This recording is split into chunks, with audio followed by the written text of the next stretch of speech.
autant pour moi. Ceci, c'est un songe qui,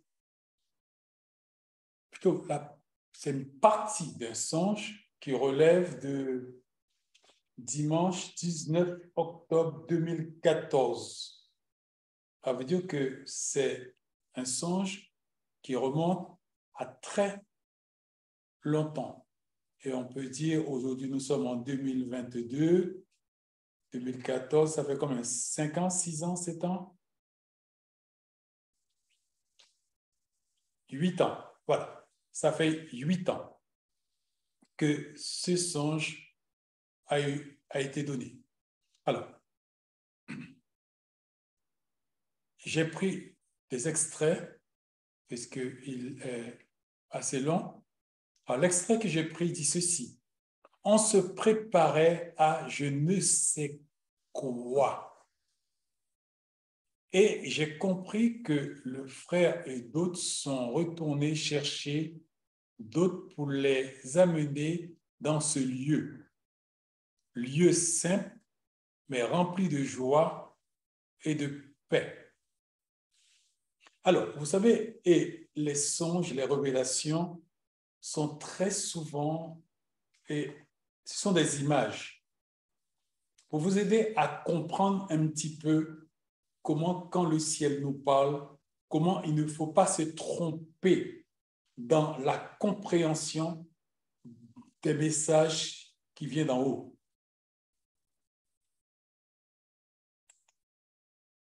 Il dit, on se préparait à je ne sais quoi. Alors, aujourd'hui, nous parlons de la préparation. Nous sommes dans un dynamisme, un processus de préparation. Qu'est-ce qu'on peut comprendre en 2014 quand il a dit, il a parlé dans l'avenir, parce qu'en 2014, on n'était pas dans ce dynamisme-là, oh, loin de là. Il dit, on se préparait à je ne sais quoi. Parce que juste avant et ces passages-là, les passages précédents annonçaient la venue du coronavirus avec ses différentes vagues.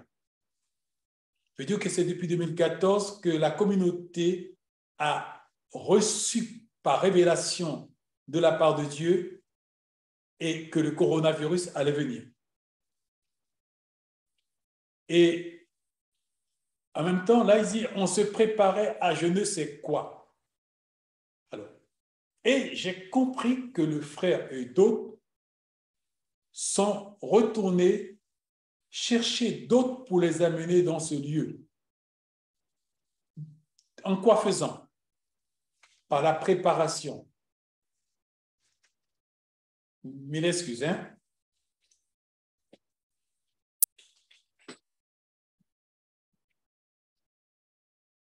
Par la préparation. Alors, et il dit après, lieu saint, mais rempli de joie et de paix. Ça peut être un lieu, en fin de compte, dans l'espace et dans le temps. Ça veut dire que ce n'est pas un lieu physique, mais c'est un lieu spirituel. Ça veut dire que tous ceux d'entre nous qui suivons cette préparation, nous allons nous trouver projetés spirituellement à un endroit. Et dans cet endroit, il va y avoir la joie et la paix. Ça veut dire que ceux d'entre nous qui nous préparons correctement, même si nous faisons face à des challenges, même si nous faisons face à des difficultés, l'Esprit me dit exactement ce que je dis là, c'est exactement ça. Ceci dit que nous allons nous trouver projetés dans un lieu de paix et de joie. Mais ce n'est pas un lieu physique, ce n'est pas une maison, ce n'est pas un endroit physique. Non, rien à voir avec ça. Mais c'est un endroit spirituel. C'est comme nous avons appris que sur le plan spirituel, nous pouvons tous être physiquement au même endroit, mais spirituellement, nous pouvons ne pas être dans le même lieu du tout. Nous pouvons nous rassembler, être au même endroit physique, mais spirituellement, aucun d'entre nous ne pouvons ne pas être dans le même lieu. C'est de ce qu'il est parlé là. Vu ce que cet endroit dégageait, on dirait que les personnes se connaissaient, mais je ne pense pas que physiquement c'était le cas pour tout le monde. Il y avait cette communion qui allait bien plus loin que le physique. Alors, il y avait cette communion qui allait bien plus loin que le physique. Alors, tout ça, vous savez, c'est quand nous lisons des révélations des songes, il ne nous faut pas prendre ces choses de manière physique, ni de les voir dans le naturel. Il faut qu'on demande à Dieu l'aptitude et la capacité de pouvoir voir avec les yeux spirituels, entendre avec les oreilles spirituelles et comprendre avec un cœur spirituel. Alors, et veut dire que cet endroit-là peut être occupé par des personnes sur toute la planète. Nous sommes actuellement, alors que nous parlons, des personnes sur toute la planète sommes ensemble dans ce lieu parce que spirituellement, nous avons suivi le même processus. Spirituellement, nous nous sommes soumis aux mêmes exigences adressées par le ciel. Nous allons automatiquement nous trouver à cet endroit-là. Excusez-moi, voilà pourquoi exhortation, encouragement est donné à tous les bien-aimés de faire preuve d'obéissance, de faire preuve de soumission, de faire preuve de coopération, que quand des consignes nous sont données, d'obéir et de se soumettre. Car si nous ne nous soumettons pas et si nous n'obéissons pas, malheureusement, nous allons nous trouver dans une situation un petit peu embêtante parce que nous n'allons pas pouvoir nous trouver physiquement et spirituellement, au même endroit où normalement le ciel nous attendait.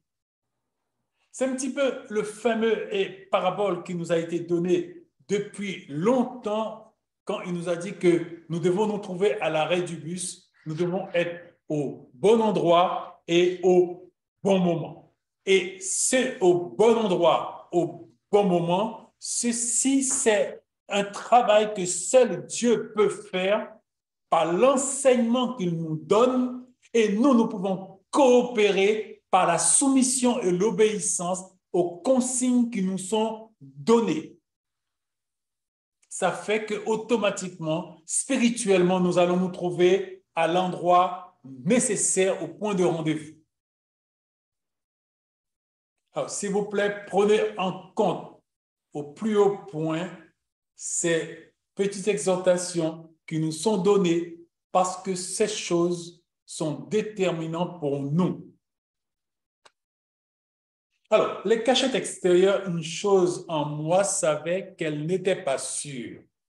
Je veux dire, ces cachettes extérieures peut être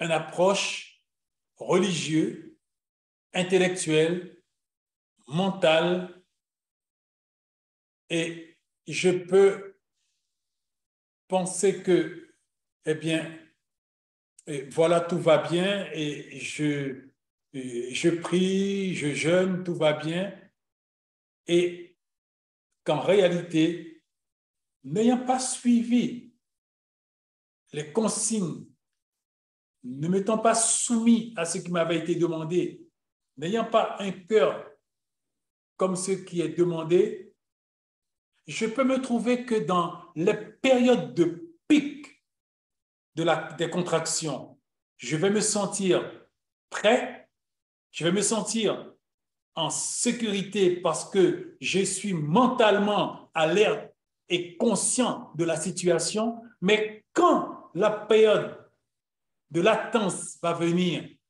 et la période où ça baisse les contractions, je vais me trouver à ce moment-là projeté dans une zone de confort où je vais sentir que, eh bien, écoutez, c'était une fausse alerte. Et là, malheureusement pour moi, ça voudrait dire que je suis dans des cachettes extérieures. Et là où, malheureusement, ce n'est pas sûr.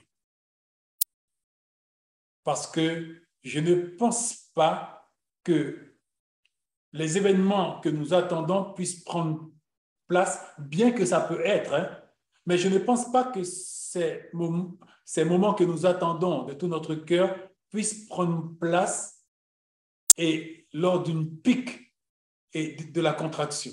Je pense plutôt que ça va plutôt se passer lors d'une période de latence, quand les contractions vont descendre et là où nous avons l'impression que tout va bien, il n'y a pas de danger. Je pense que c'est là qu'il faut vraiment se méfier, mais intellectuellement, nous n'allons pas pouvoir nous méfier de cette période-là parce que nous n'allons pas pouvoir nous tenir alerte. C'est spirituellement qu'on est maintenu alerte. C'est la parole, mon rapport à la parole, ma communion avec Dieu, ce que je déverse à l'intérieur de moi, lui seul est capable de me tenir spirituellement alerte, mais pas veiller avec mes sens naturels et physiques. Non, les sens naturels et physiques n'ont rien à faire avec ce qui relève du spirituel. Alors, ceux d'entre nous qui processons dans le physique pour répondre à l'attente du cœur du Père, non, nous sommes dans des cachettes extérieures, ce n'est pas sûr. Soyons prudents par rapport à cela. Après, j'ai compris que c'est une école dans laquelle tout le monde doit passer. Grand représenté par mon image, je veux dire la personne qui a eu la révélation était grande physiquement, et petit, représenté par l'enfant qui m'accompagnait, car précédemment, nous ne l'avons pas vu, il y avait un enfant qui était dans le scénario.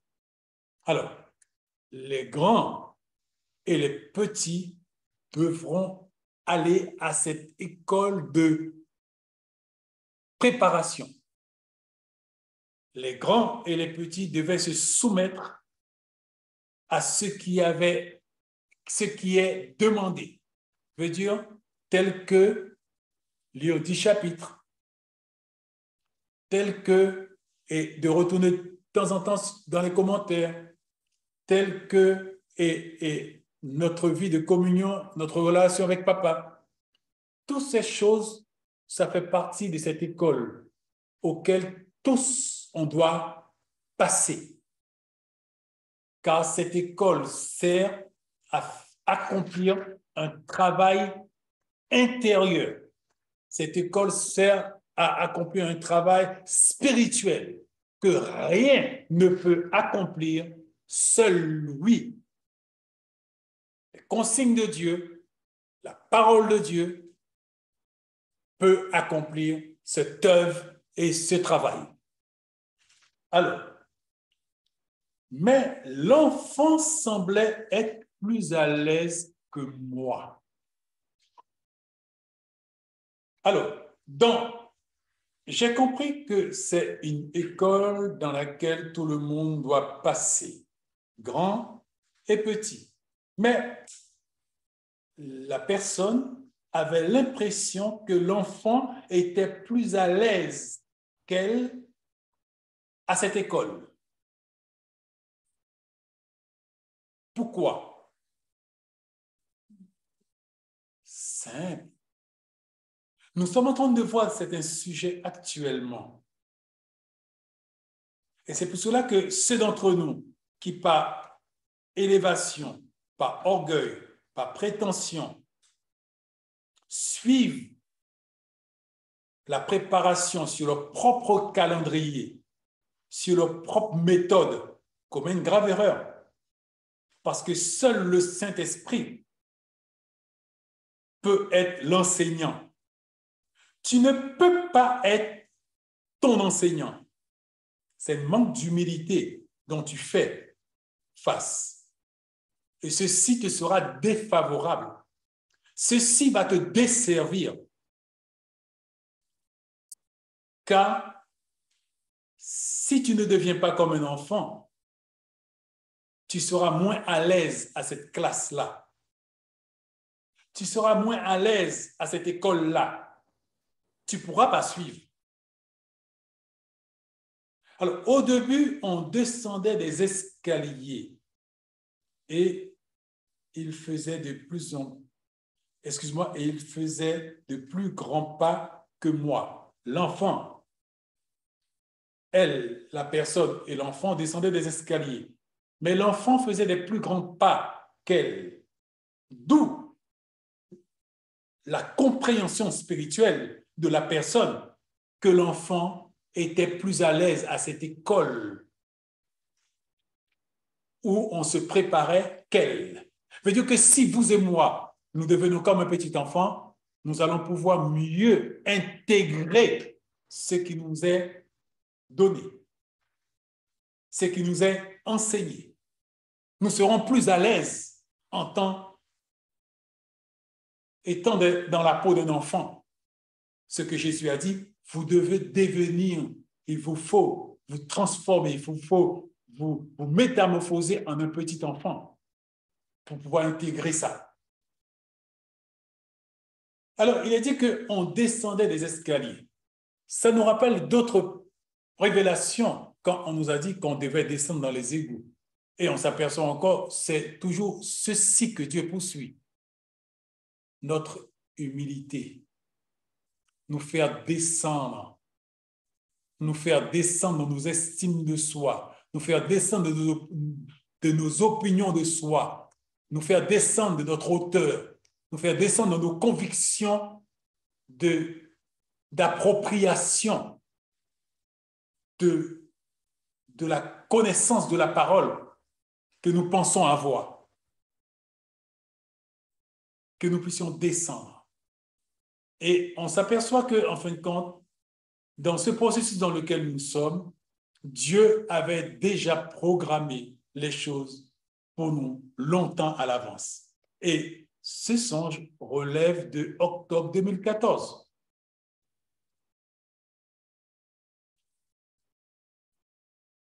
Et on s'aperçoit, écoutez, le songe est d'actualité. Quand l'Esprit nous donne la compréhension de ces choses que j'apprends ensemble avec vous, ce que je vous ai dit là, je l'apprends ensemble avec vous. Et quand l'Esprit nous donne la compréhension de ces choses, on est émerveillé de s'apercevoir, eh bien non, nous sommes toujours dans le même contexte et que Dieu a toujours visé particulièrement deux choses: l'offense, l'orgueil. Et il nous révèle que l'orgueil est la source de cette offense dont nous sommes victimes. Car si on était comme un petit enfant, on n'allait pas être offensé.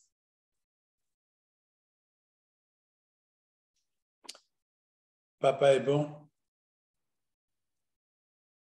Et